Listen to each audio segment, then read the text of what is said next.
Laurent Delrieux, 49 ans, 2 enfants, voilà, simple citoyen, engagé depuis 15 ans dans l'économie sociale et solidaire. Je dirige des structures sociales dans le handicap, dans l'inclusion, l'insertion, dans le sanitaire. Et je développe aussi des processus innovants où je fais travailler les gens ensemble pour améliorer l'accès aux soins, l'inclusion de personnes en situation de handicap. Et sur Châlons, je souhaitais qu'on puisse recréer notre dynamique sur 3 aspects. L'aspect environnemental qui a complètement été oublié, l'aspect démocratique qui pêche depuis des années, vraiment construire une société plus démocratique, plus ouverte. Et bien sûr, par rapport à mes engagements, à mes fondements, une ville plus solidaire. Je suis absolument pas encarté dans aucun parti. J'ai eu un engagement. En 2002, j'étais coordinateur de la campagne présidentielle et des législatives pour Jean-Pierre Chevènement. Période que j'ai d'ailleurs adorée. Et je suis toujours fidèle à cet engagement républicain, à ces valeurs républicaines qui malheureusement ne sont pas du tout partagées par le maire actuel. L'objectif, c'est face à la situation de Châlons, on a vraiment besoin d'un changement de politique. Et seul, on n'y arrivera pas. La gouvernance, c'est simple. C'est comme certains exécutifs qui sont élus à la proportionnelle. C'est comme le fonctionnement dans certains pays, notamment de l'Europe du Nord.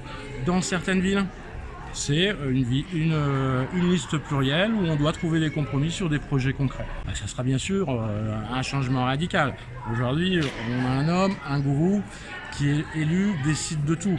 Là, le maire est un animateur, quelqu'un qui va impulser des projets, qui va arbitrer, qui va essayer de retrouver ce consensus entre les différentes sensibilités qui ont des positionnements parfois politiques différents et qu'il faudra faire converger sur un seul intérêt, le bien-être et l'amélioration de la vie des Chalonnais. Oui, tout le monde donne la place aux citoyens, ça fait 30 ans que je vote.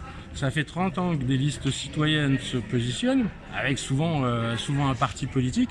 Et le lendemain de l'élection, on a le parti, un homme, une liste vote politique, et on oublie ce qu'on a fait pendant la campagne. Alors moi je suis un apolitique, donc effectivement j'ai envie d'aller très loin sur ce sujet-là, en vraiment institutionnalisant le recours aux citoyens, non seulement de leur donner leur avis, mais d'avoir la capacité de décider. Parce que leur demander leur avis, ça a été fait, je crois, sur la place du Général de Gaulle. Si c'est pour ne pas le suivre, je veux dire, ça ne sert à rien. Je dirais c'est même contre-productif. C'est vraiment créer un comité de consultation avec des moyens, la possibilité qu'ils puissent lancer un référendum d'initiative locale en cas de désaccord, et là les citoyens tranchent. C'est le cœur de mon métier, et je pense que les associations, c'est ce qui crée une ville, c'est ce qui crée sa richesse. Ils travaillent sur les solidarités. Un éducateur sportif, un coach, c'est lui en partie qui éduque votre gamin, qui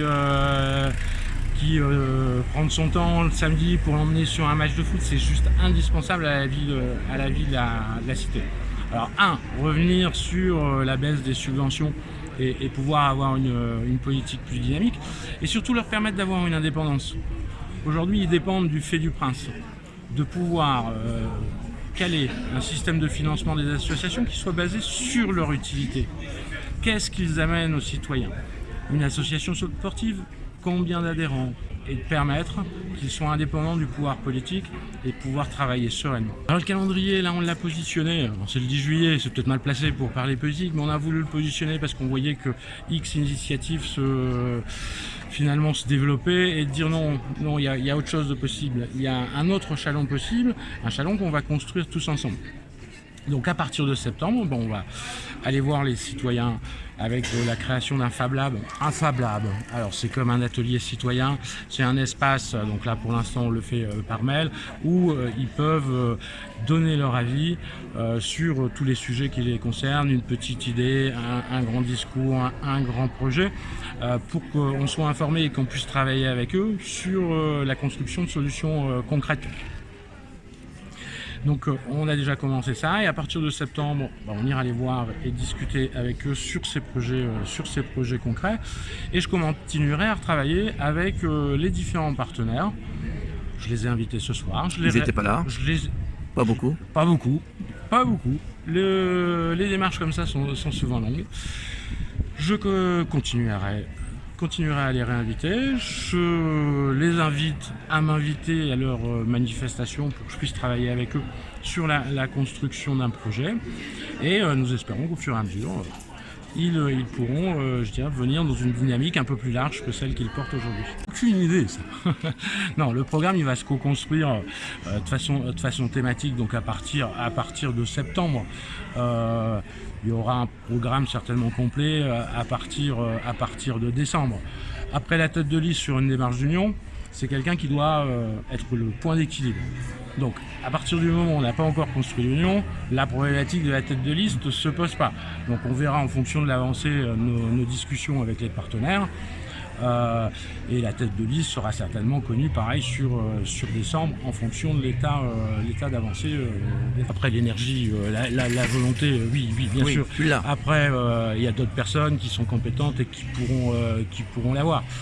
Il faudra juste effectivement qu'elles soient en capacité de discuter et de travailler avec tout le monde. Et sachant que la compétence sur la construction d'une liste est importante, voilà, on choisira le meilleur et le plus en capacité d'animer.